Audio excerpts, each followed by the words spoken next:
Nous vivons dans un monde de flux, d'informations et d'énergie. Ils proviennent de l'univers lointain, de l'espace proche, du Soleil et de la Lune. Ils sont émis par notre planète Terre, ses minéraux, océans ou plantes. Nous sommes traversés par des ondes artificielles, émises par l'activité technogène de l'homme. Autour de nous, jour et nuit, fonctionnent des centaines de stations télé ou radio, des moteurs ou des centrales électriques, des millions de téléphones portables.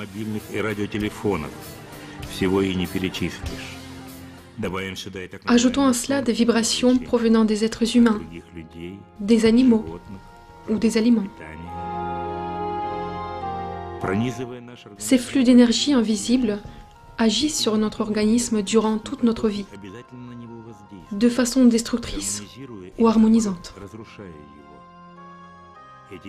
Ces énergies sont peu étudiées, mais leur force est reconnue par la science. D'ailleurs, leurs effets sont souvent bien plus importants que ceux des actions directes ou perceptibles.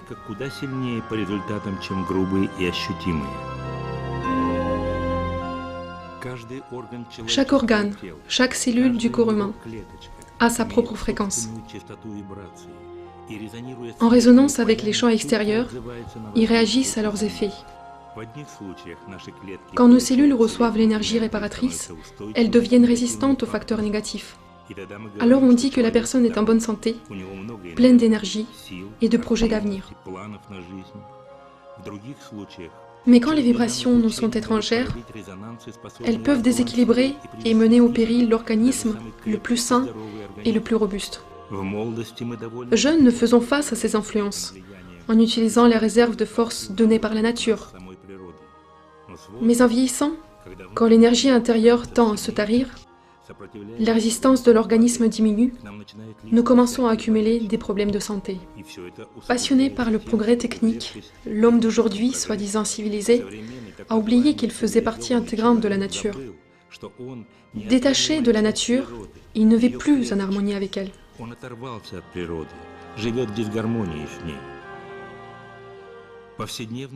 Stress quotidien, déménagements fréquents, changement de fuseau horaire, prise de repas irrégulière, pollution électromagnétique, effets néfastes des médias sont à l'origine de nos maux. Fatigue chronique, dépression, irritabilité, troubles du sommeil, baisse de mémoire, perte d'immunité, vulnérabilité aux microbes. Ajoutons à cela les effets néfastes sur notre organisme de l'air et de l'eau polluée, des aliments dénaturés, consommés par la société technologique à outrance. Des additifs alimentaires sont source de vibrations toxiques qui dégradent notre santé et raccourcissent notre durée de vie.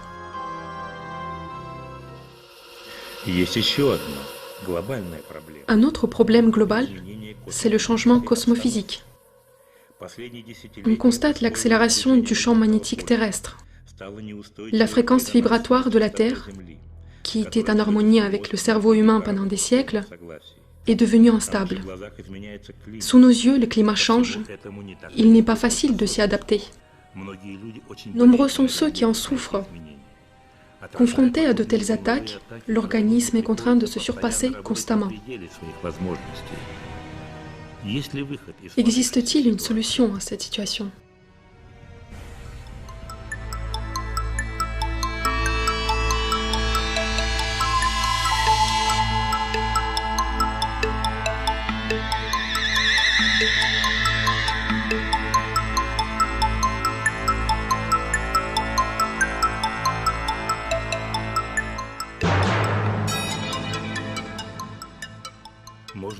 Peut-on nettoyer son organisme de cette accumulation informationnelle négative? Comment augmenter sa résistance face aux facteurs négatifs? Est-il possible enfin de rendre les impacts du changement cosmophysique moins violents?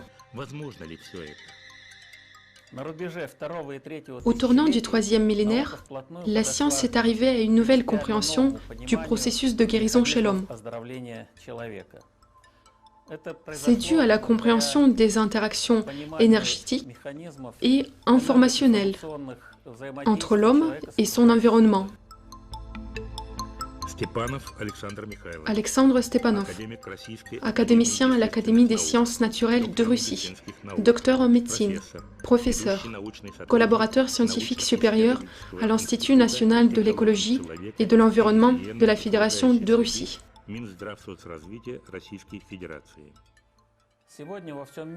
Aujourd'hui, cette nouvelle médecine, dite informationnelle, se développe dans le monde entier. C'est une toute nouvelle orientation de la science. Des vertus médicinales, issues de notre environnement, sont transmises à notre organisme par des vibrations.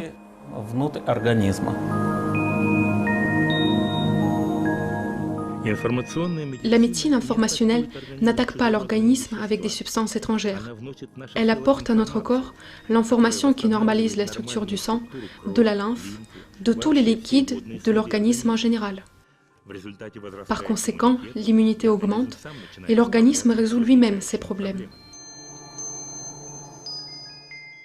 Je pense que cela pourrait devenir l'orientation principale de la médecine. Ce ne sont pas des substances chimiques, mais le transfert de l'information vers l'organisme humain qui peut devenir le principal moyen thérapeutique. Selon des scientifiques, ce ne sont pas des médicaments, mais la médecine informationnelle qui va permettre à l'homme de se maintenir en forme en rallongeant sa vie active.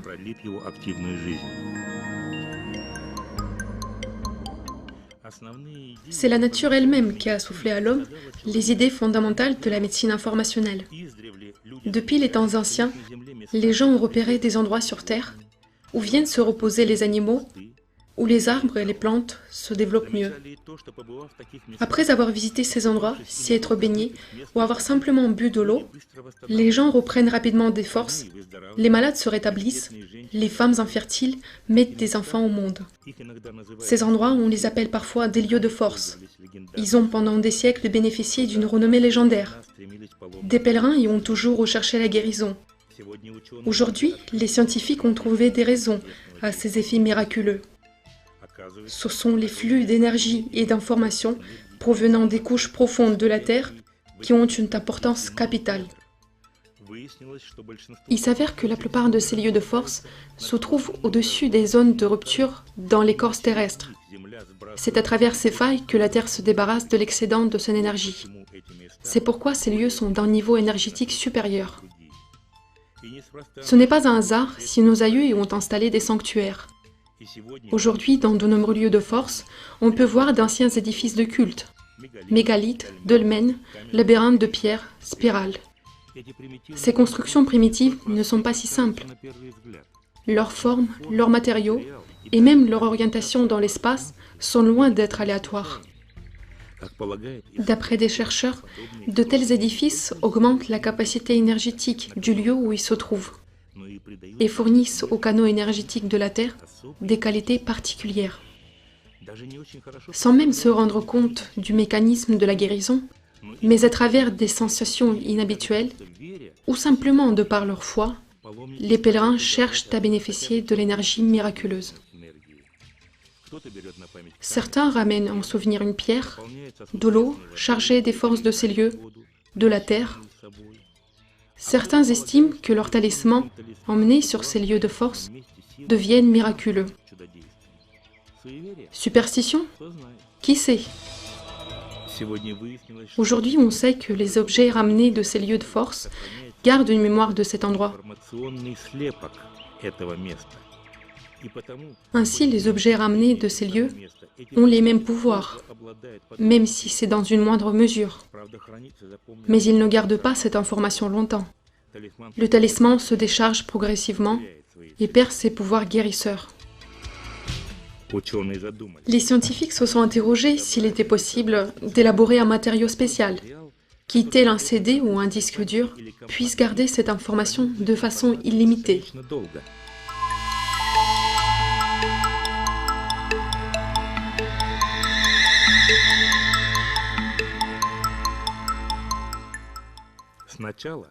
C'est d'abord l'eau qui a été utilisée comme le dispositif de mémoire universelle. L'eau est une substance naturelle d'une très grande capacité informationnelle. En 1988 déjà, le scientifique français Jacques Benveniste, ses recherches en homéopathie à l'appui, avait supposé que l'eau possédait une mémoire. Cette déclaration était si farfelue que personne ne l'avait cru. Ce n'était pas facile pour Jacques Benveniste.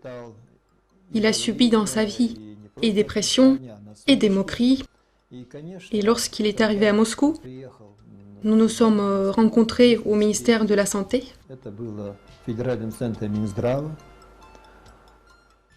C'est là qu'il a appris que les scientifiques russes, dont j'étais le représentant actif à l'époque, avaient non seulement déchiffré sur le plan physico-chimique, mais avaient même expliqué le fonctionnement de l'homéopathie et son mécanisme de mémorisation. Stanislav Zenin, docteur en biologie, candidat en chimie, candidat en philosophie, président de l'Académie internationale des sciences énergo-informationnelles, membre de l'Académie des sciences naturelles de Russie, responsable du laboratoire biophysique de l'eau de l'Institut national de l'écologie et de l'environnement au ministère de la Santé de Russie, spécialiste des capacités informationnelles de l'eau. Ce n'est pas un hasard si Jacques Benveniste avait dit « Ce sont les physico-chimistes russes qui vont déchiffrer ce que l'on appelle la mémoire de l'eau ». Ces paroles furent prophétiques. Quelques années après sa visite, nous avons dressé un tableau complet de la structure de l'eau. Pour cette recherche, nous avons utilisé toutes les techniques physico-chimiques d'aujourd'hui qui permettent d'étudier la structure de l'eau. D'abord la résonance magnétique nucléaire et la chromatographie à haute performance, puis deux autres techniques. La mémoire de l'eau, cela semblait incroyable. L'eau étant liquide, elle ne ressemble en rien aux cristaux utilisés dans le schéma synoptique d'un ordinateur. Mais ce n'était qu'une première impression. On a démontré que l'eau était constituée d'éléments structurels primaires qui, sous l'influence des facteurs extérieurs, pouvaient former des compositions stables. Ces compositions, à leur tour, peuvent former des groupes, ceux-là des clusters, des cellules, etc. On retrouve le même principe dans les jeux de construction pour enfants. À partir des mêmes éléments, on peut créer un très grand nombre de constructions. Bâtiments, avions, camions. Les éléments primaires de l'eau, quant à eux, peuvent former une quantité de combinaisons illimitée. Autrement dit, contrairement aux ordinateurs à la mémoire limitée, l'eau peut véhiculer une quantité d'informations illimitée. Sous des influences extérieures, les groupes structurels de l'eau peuvent modifier la quantité et la disposition de leurs éléments, changer leur configuration, se coller à d'autres groupes. C'est une sorte de mémorisation de l'influence subie par l'eau. Le fonctionnement de la médecine informationnelle réside dans ces propriétés de l'eau. C'est très simple.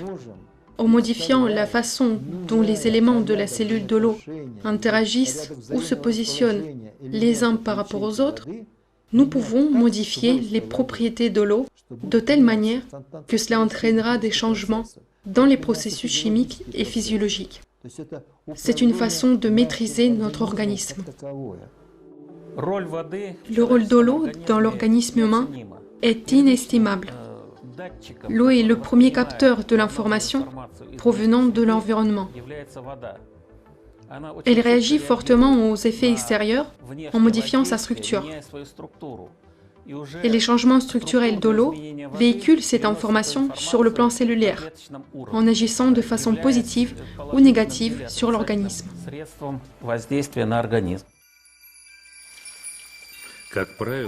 En règle générale, l'eau que l'on trouve dans la nature est bien structurisée.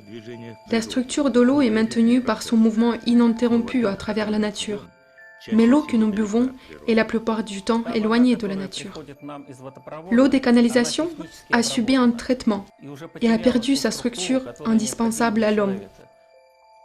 alors que l'eau est la base de notre vie. Elle est présente dans chaque cellule de notre corps et dans l'espace intercellulaire. L'homme est composé d'eau à 80% et plus. Ainsi, l'embryon de 6 mois est composé d'eau à 98%. C'est précisément l'eau qui transporte les substances indispensables à l'organisme à travers le sang, la lymphe, le liquide intercellulaire et autres liquides biologiques. Mais elle a encore une fonction, pas moins importante: conserver, reproduire et diffuser au sein de l'organisme l'information dont elle est porteuse. En passant par tel ou tel organe, cerveau, cœur, foie, etc., l'eau enregistre leur état et transmet cette information à l'ensemble de l'organisme. On peut dire que l'eau est l'un des principaux éléments qui réunissent tous les composants de notre corps en un seul système.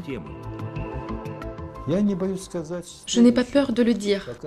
Nous sommes face à la notion de bioordinateur en milieu liquide. L'information enregistrée et diffusée par l'eau conditionne l'état de notre organisme et donc notre santé et notre longévité. C'est donc cela, l'eau ou l'enregistreur universel. Même les plus sceptiques ne le contestent pas.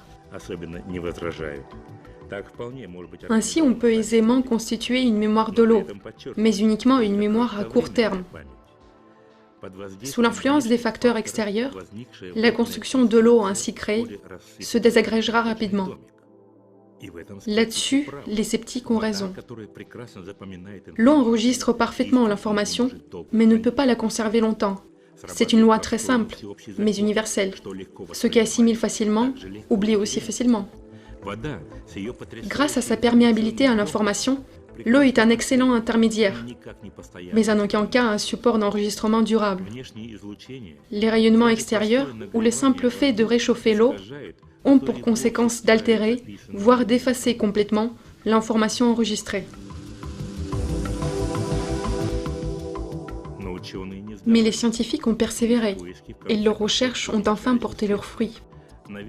De nouvelles technologies ont permis de créer un matériau qui a servi de base à un dispositif étonnant. Ce dispositif est capable d'enregistrer, de conserver durablement et surtout de diffuser en permanence autour de lui l'information dont il est le vecteur.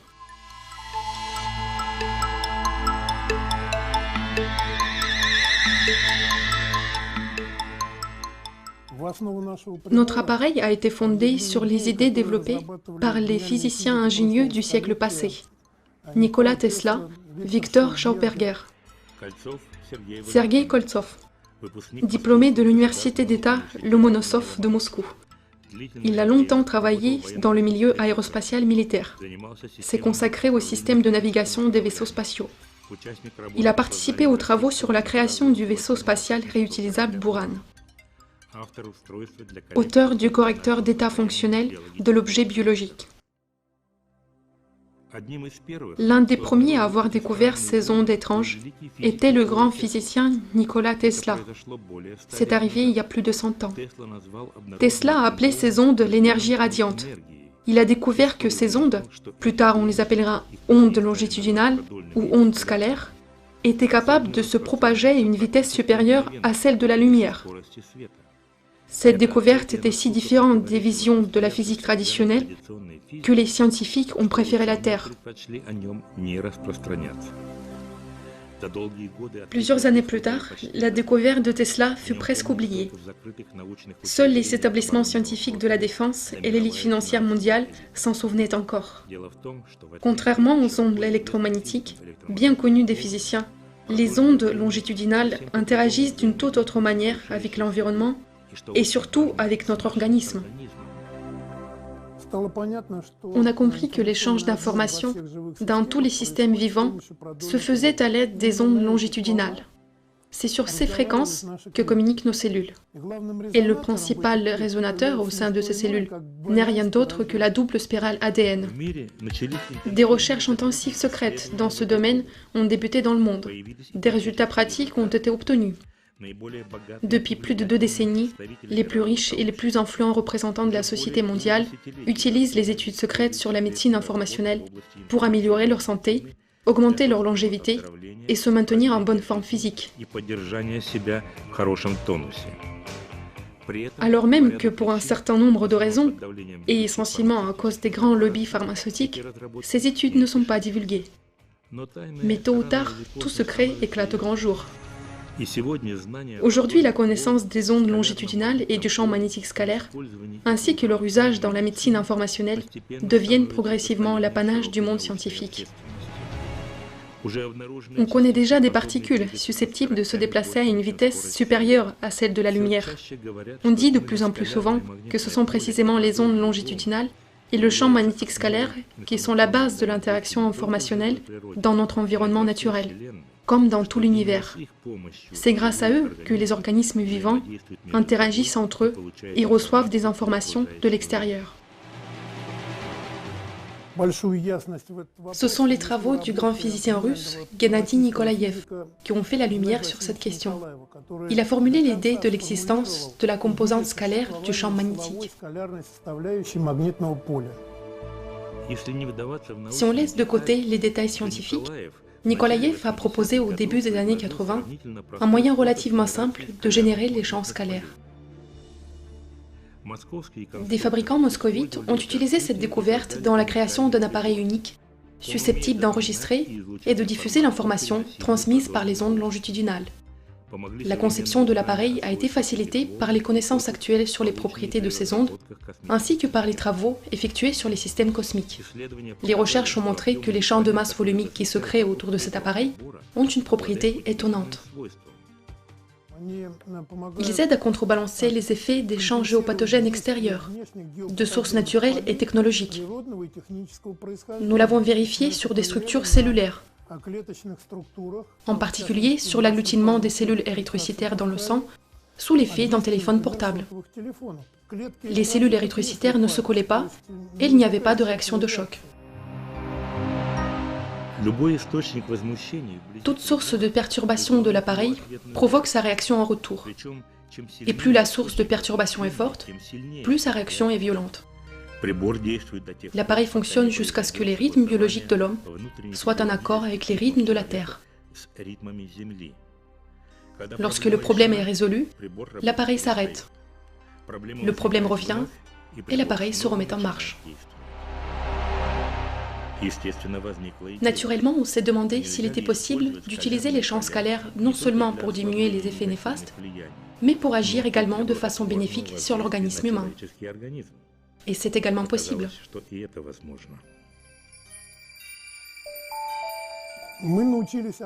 On a appris à analyser la structure créée par des cellules saines, et par exemple par des virus et des parasites. Il s'avère qu'ils ont une organisation dynamique tout à fait différente. On a compris la cause de la non-efficacité des nombreux médicaments et appareils physiothérapeutiques basés sur le principe de l'inversion, c'est-à-dire une résistance à une structure tourbillonnaire. Lors de la conception de l'appareil, on a découvert l'étonnante propriété des disques scalaires. Au moment de la magnétisation, ils enregistrent les caractéristiques de tous les champs qui les entourent. Et non seulement ils enregistrent, mais plus tard commencent à émettre les champs similaires. On a eu l'idée d'enregistrer sur ces disques l'information qui améliore la santé des gens. D'abord, on a appris à enregistrer les vibrations des plantes médicinales et des minéraux. Puis on a décidé d'aller plus loin et d'enregistrer les caractéristiques des champs magnétiques, des fameux lieux de force. La difficulté était de transporter un équipement plutôt encombrant vers les sources d'informations salutaires. Mais la solution résidait dans les capacités informationnelles de l'eau. C'est donc l'eau qui a servi d'intermédiaire entre les sources d'émissions primaires et l'appareil ainsi conçu. L'information émise par des plantes médicinales, des minéraux ou des lieux de force était enregistrée sur l'eau, transportée à Moscou et fixée d'une façon particulière sur la mémoire des appareils. Ces derniers, à leur tour, devaient offrir à notre corps cette information bénéfique. Il nous a fallu plus de 10 ans pour apprendre à le faire correctement. Le résonateur que nous utilisons maintenant est déjà une 5e génération.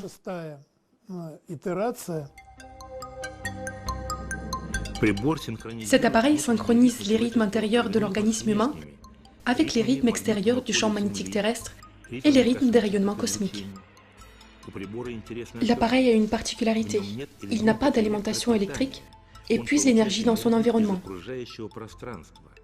Ses propres rayonnements sont si faibles sur le plan énergétique que l'on peut le qualifier à juste titre d'un remède homéopathique électromagnétique.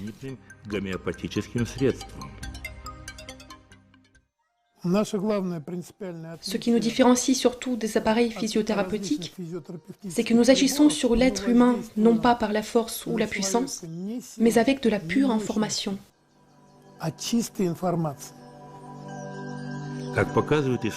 D'après certaines études, l'action de cet appareil n'est pas aussi directe et rapide que celle des appareils physiothérapeutiques, mais plutôt délicate et prolongée, proche du naturel.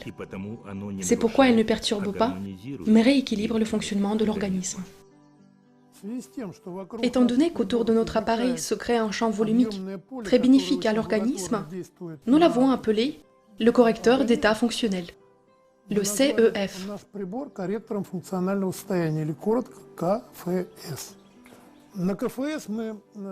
Nous avons appris à enregistrer sur le CEF des images complexes, copiées sur des plantes médicinales, des minéraux ou des sources d'eau aux vertus curatives.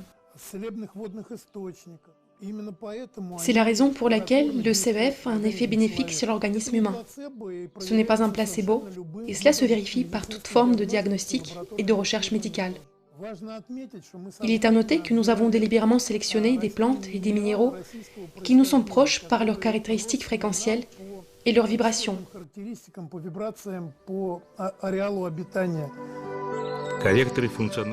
Les correcteurs fonctionnent. C'est le constat des commissions d'expertise qui les étudient de diverses façons. En 1996 déjà, nous avons breveté la méthode de l'identification. Puis en 2001, elle a été entérinée par le conseil scientifique du ministère de la Santé. On a testé la conductivité électrique du milieu aqueux sous tel ou tel effet. Un moyen très simple, mais qui s'avère extrêmement efficace sur le plan informationnel. La conductivité électrique est une chose fondamentale. Simple, accessible, elle permet de mesurer le changement subi par la structure de l'eau sous une action bioénergétique, mentale ou autre.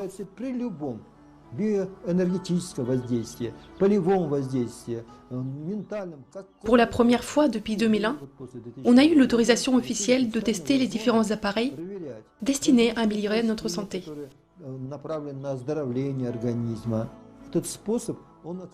Cette méthode a été jugée universelle aussi bien pour tester les divers appareils bioénergétiques. Beaucoup ont essayé de faire croire que tel ou tel appareil permettait de guérir ou d'améliorer l'état de santé. Mais si on commence à vérifier, on ne trouve aucun changement, aucun effet sur l'eau. C'est déjà arrivé. Toute autre chose a été constatée en testant les correcteurs d'état fonctionnel. Sous leurs effets, différentes propriétés de l'eau, dont la conductivité, changeaient très rapidement. Cet appareil nous permet de mesurer les changements liés au correcteur de Koltsov. Dmitri Shapovalov, diplômé dans l'Institut de physique et d'ingénierie de Moscou, candidat au grade supérieur universitaire des sciences techniques, collaborateur scientifique supérieur à l'Institut national de l'écologie et de l'environnement de la Fédération de Russie. Voici un correcteur de Koltsov. À travers de nombreuses expériences, nous avons établi que tout objet laissé pendant quelque temps une trace dans son environnement, une sorte d'empreinte. On a posé à cet endroit un correcteur pendant une dizaine de minutes. Maintenant, on met à sa place le baromètre de l'eau.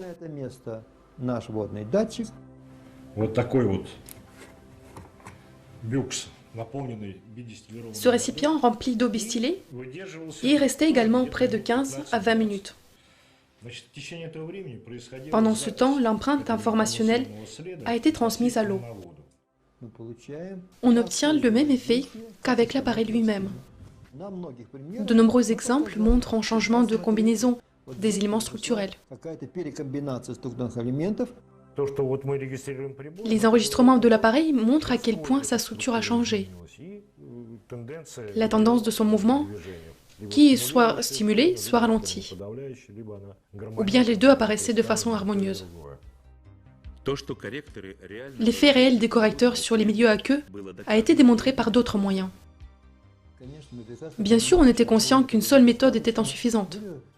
Deux autres méthodes ont été alors développées et employées. L'une d'elles est basée sur l'observation de l'activité motrice des micro-organismes avant et après l'influence sur eux des correcteurs d'état fonctionnel. L'une des espèces de micro-organismes, les simples infusoires. Ils se déplacent avec une certaine vitesse et traversent la ligne de visière quand on les regarde sous le microscope. La traversée ordinaire est de 15 à 17 fois par minute. Dès qu'ils sont en contact avec l'un des correcteurs, la fréquence de leur traversée est de 25 à 30 fois par minute, soit une accélération très nette de l'activité des micro-organismes. Les correcteurs agissent de telle sorte que les micro-organismes deviennent plus actifs. On a fait le même test sur tous les correcteurs, 21 correcteurs en tout, et le résultat a été le même pour tous.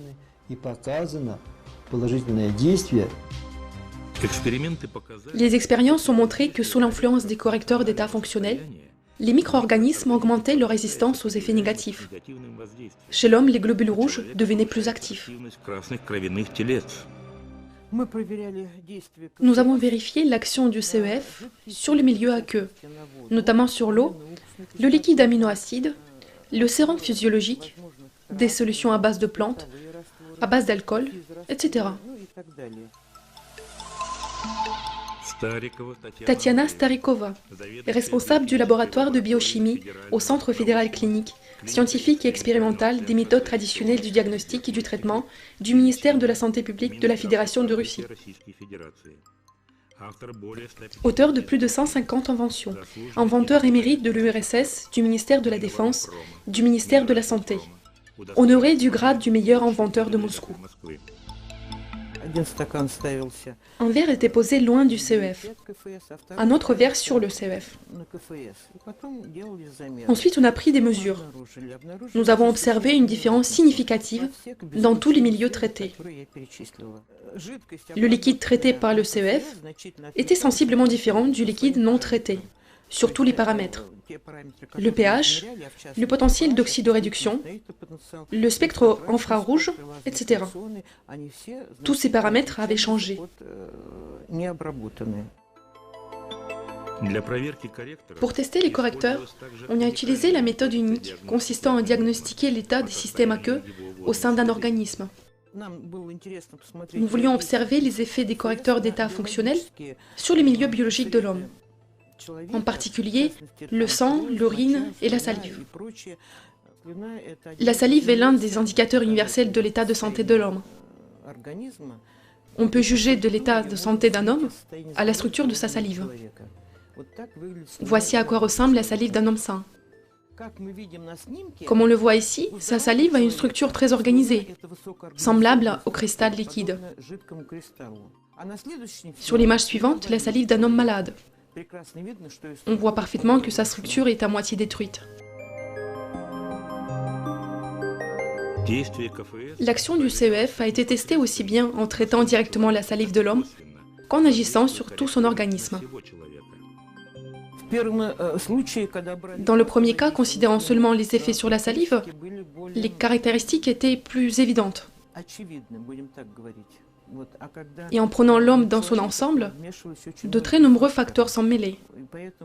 C'est pourquoi on n'observait pas seulement les effets sur la salive, mais aussi sur l'urine, sur le sang, etc. Suite à cela, on a fait des statistiques. Les effets varient de quelques minutes à quelques heures. Des hommes, des femmes, des jeunes gens, des enfants, des personnes âgées. Sur toutes les catégories de la population, on voit que les correcteurs fonctionnent. On le voit très bien sur les enfants et les écoliers. L'amélioration est tout à fait flagrante. Si l'on prend des personnes âgées et malades, on observe des changements parfois significatifs, souvent des améliorations, ou alors aucun changement. Mais il n'y a jamais eu de résultats négatifs. Les cas sans changement manifeste sont rares. C'est probablement lié au fait que l'organisme usé exige un travail plus prolongé avec les correcteurs. Le plus important dans ces appareils, c'est le respect absolu du principe « éviter de nuire ». Il vaut mieux encore qu'il soit inefficace que néfaste.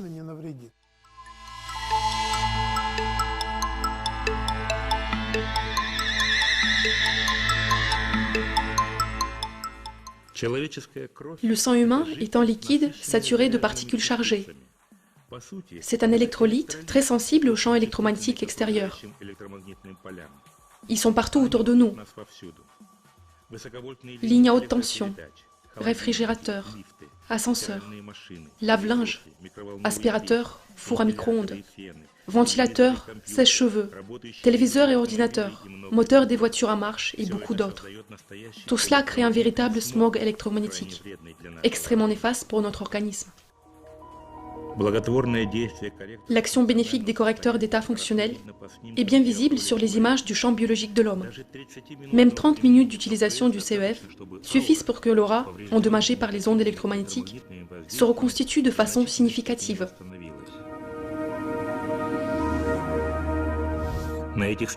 Sur ces images, on voit très bien le changement survenu dans le champ biologique d'une jeune femme, après une semaine d'utilisation des CEF.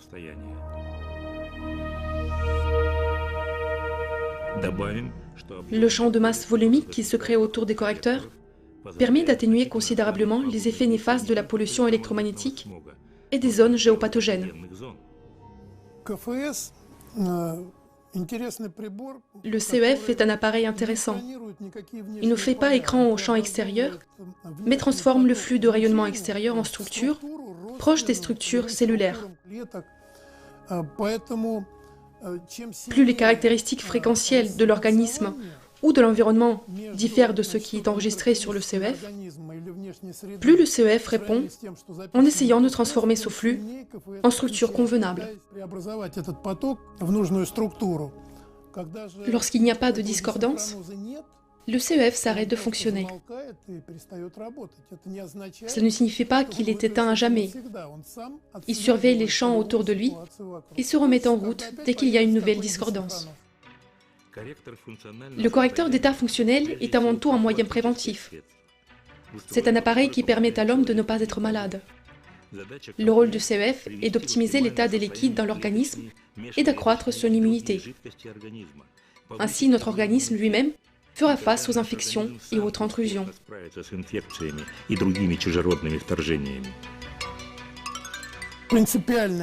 Ce qui différencie les CEF de tous les appareils liés au bien-être est que l'on ne combat pas, on ne fait que remettre de l'ordre dans son propre organisme, sur le plan cellulaire.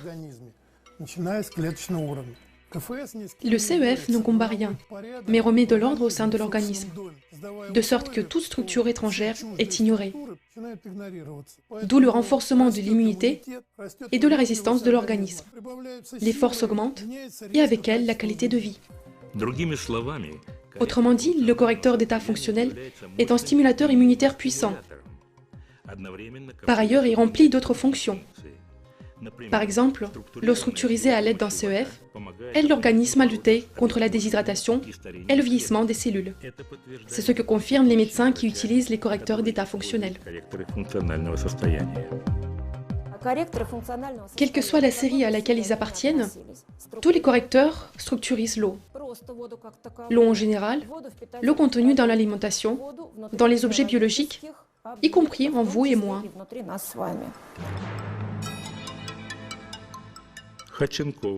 Natalia Ochenkova, diplômée de l'Université nationale de médecine Pirogov, biochimiste, médecin de catégorie supérieure, docteur en sciences médicales dans les domaines de la biochimie et de l'oncologie. On connaît bien aujourd'hui les propriétés de l'eau structurisée. Elle permet de lutter contre les infections, de rétablir l'immunité et le métabolisme de l'organisme.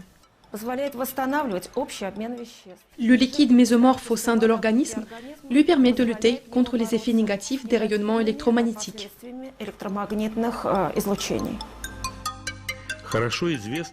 On sait que le plasma sanguin a une structure complexe, proche de l'eau de mer. Son état est extrêmement important pour chacun de nous. Autrement dit, c'est l'équilibre acido-basique de l'organisme. Le déséquilibre acido-basique a pour conséquence soit d'acidifier, soit d'alcaliniser l'organisme.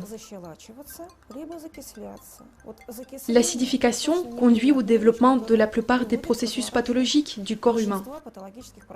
Les correcteurs permettent précisément de réguler l'équilibre hydroélectrolytique, soit la teneur du sang en sel. En somme, les correcteurs nous empêchent de vieillir prématurément. Ils permettent de rétablir les rythmes biologiques et avant tout, le bon fonctionnement de l'épiphyse.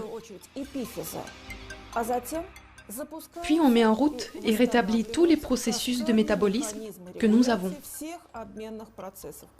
Le processus de vieillissement s'arrête et nous commençons à rajeunir.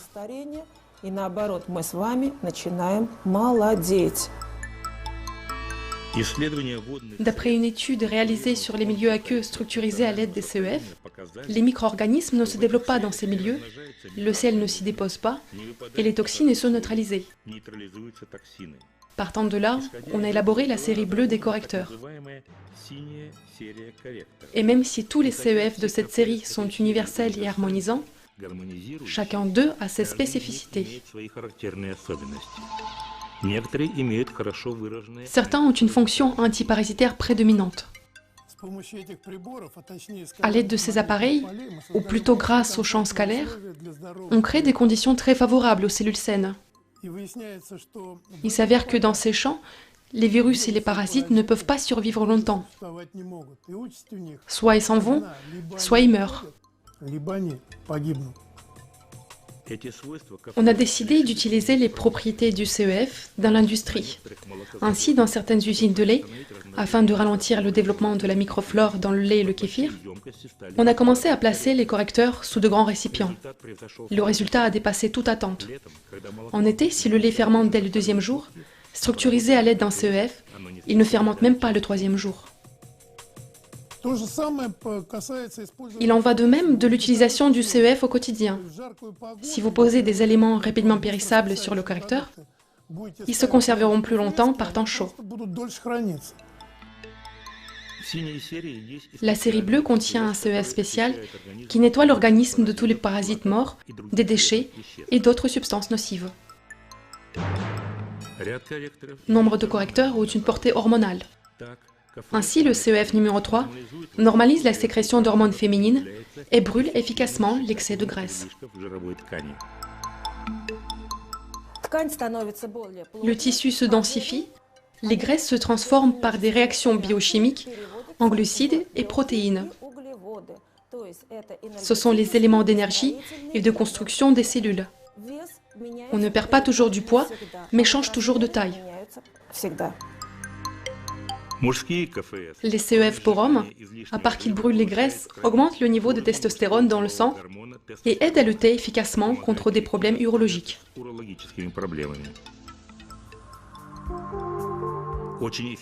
Certains CEF sont très efficaces pour l'usage cosmétique. Crèmes, lotions, masques ou autres produits cosmétiques, rechargés à l'aide des correcteurs, ont une action nettement renforcée. Les femmes sont particulièrement ravies des résultats. Nettoyage profond de la peau, blanchiment, hydratation, nutrition. C'est aussi le lifting, l'augmentation du tonus des muscles mimiques et le rajeunissement de la peau durant la nuit.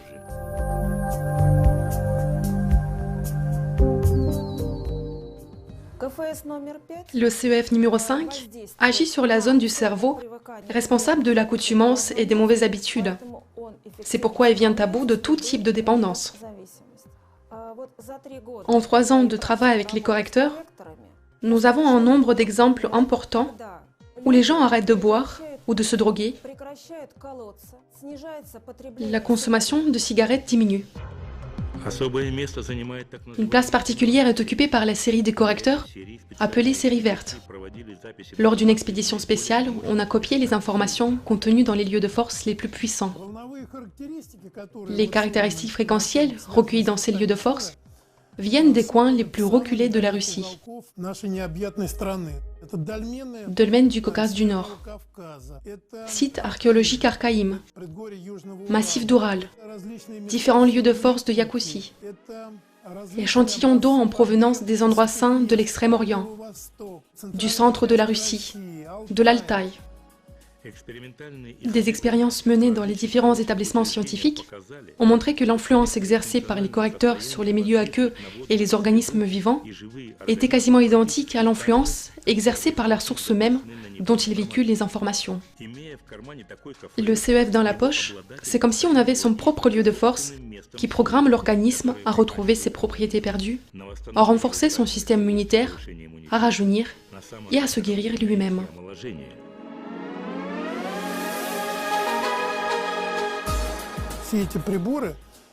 Tous ces appareils synchronisent les rythmes intérieurs de l'organisme avec les rythmes du champ magnétique terrestre et du rayonnement cosmique. Mais les scientifiques ne se sont pas arrêtés là. Voici l'un des exemplaires de la dernière série des correcteurs, la série MOV. C'est une suite logique des séries précédentes. Si les CEF bleus sont surtout de nature terrestre,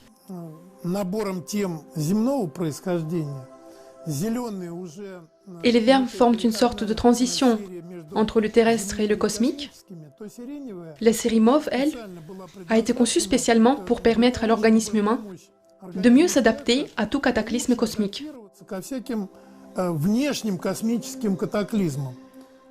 Par exemple, des tempêtes magnétiques qui surviennent dans des différentes galaxies, et non seulement dans notre système solaire.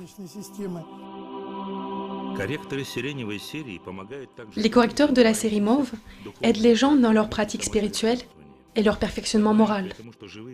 Non seulement les correcteurs offrent une résistance au stress et aux attaques électromagnétiques, mais ils permettent aussi une protection puissante contre des agressions psycho-énergétiques extérieures, aident les gens ayant des problèmes à caractère psychique.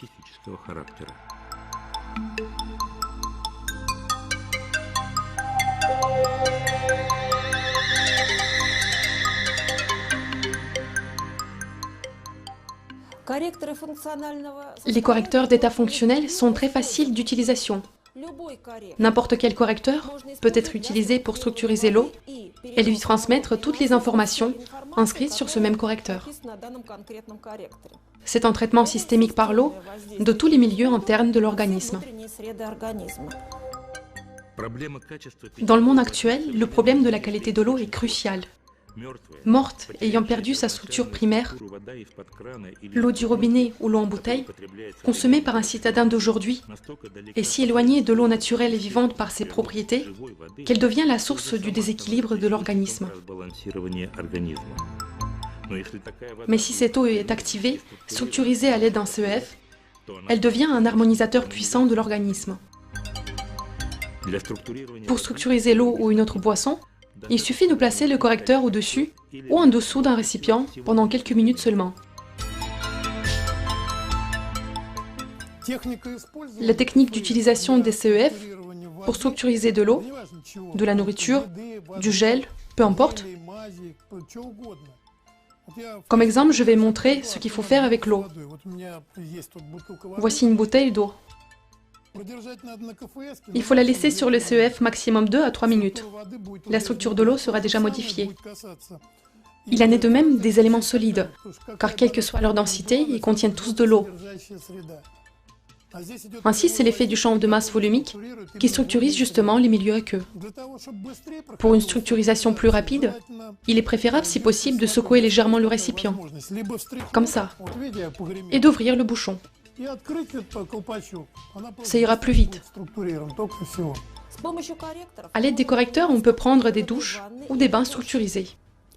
C'est aussi un traitement systémique de l'organisme humain, et le nettoyage et la correction.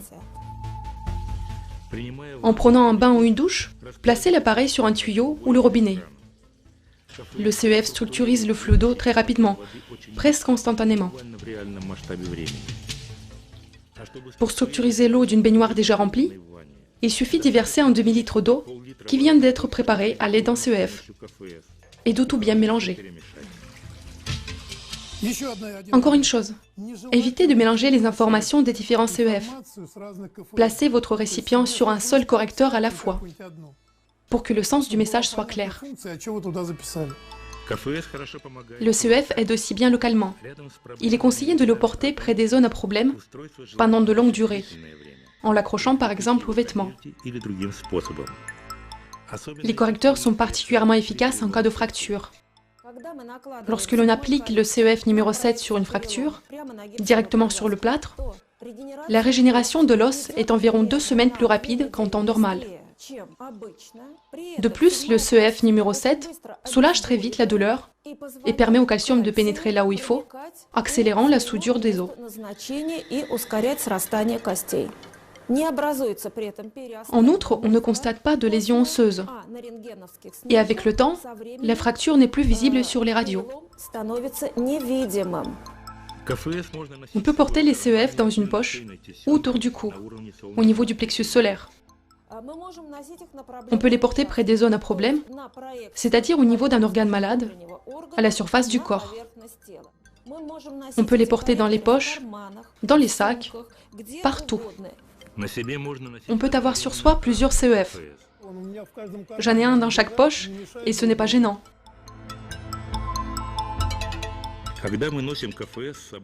Lorsque l'on garde un correcteur sur soi, il nous protège des effets négatifs des champs agressifs, en même temps qu'il structurise les milieux aqueux de notre organisme. Il existe une autre manière de se protéger du rayonnement électromagnétique. Simplement poser un CEF sur le câble électrique, l'écran ou sur la source d'alimentation de l'appareil électrique.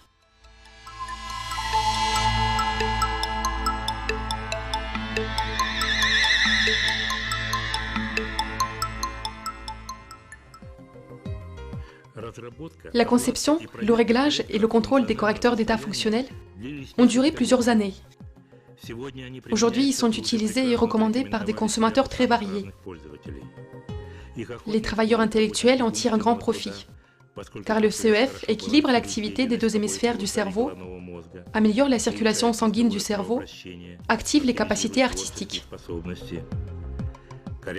Le correcteur d'état fonctionnel est une véritable trouvaille pour les travailleurs physiques et pour les sportifs. Selon des études menées, ces appareils miniatures aident non seulement à améliorer notablement les résultats sportifs, mais aussi à récupérer plus rapidement après un gros effort.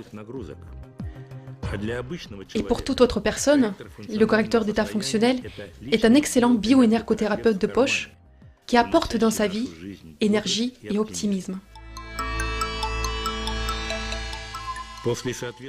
Après des contrôles, le service fédéral de sécurité de la Fédération de Russie a délivré un certificat d'enregistrement du correcteur d'état fonctionnel comme produit à usage médical.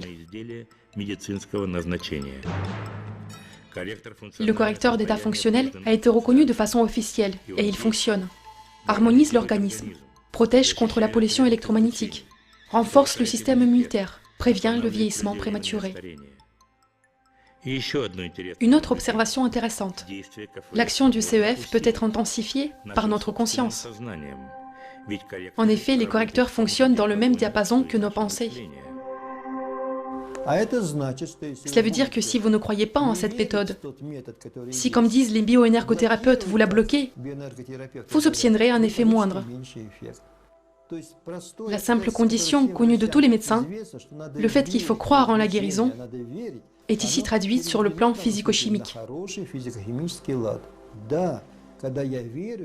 Grâce à ma foi, je contribue à la transformation de l'environnement qui affecte le milieu aqueux, de telle sorte que cela favorise l'assainissement et une meilleure disposition pour mon organisme des éléments du milieu aqueux. C'est un élément extrêmement important. Il faut en tenir compte et le mettre en pratique. Les scientifiques continuent à travailler sur de nouvelles versions de cet appareil remarquable. Mais à ce jour, il est déjà clair que les correcteurs d'état fonctionnels ont un grand avenir devant eux.